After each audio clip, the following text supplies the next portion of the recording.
Shalom. రోమీయులకు రాసిన పత్రిక 4వ అధ్యాయం 8వ వచనము. ప్రభువు చేత నిర్దోషి అని ఎంచబడిన వాడు ధన్యుడు.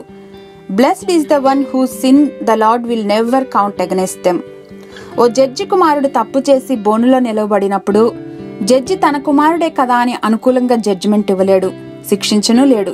అయితే శిక్ష విధించి ఆ శిక్షను తానే భరించి కుమారుణ్ణి దోష విముక్తుని గావిస్తాడు. ఎందుకంటే తప్పుకు ప్రతిగా జస్టిస్ జరగాలి. పరిహారార్థం ఎవరో ఒకరు పెనాల్టీ చెల్లించాలి. లేకపోతే సత్యానికి ధర్మానికి అర్థం ఉండదు.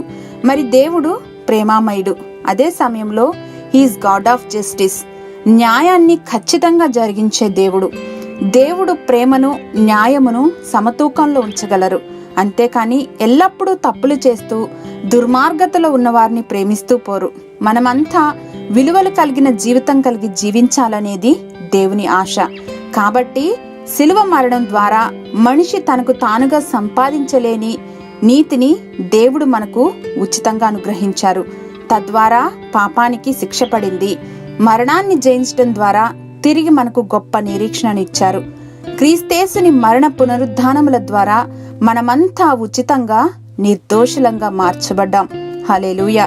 God is love, God is just.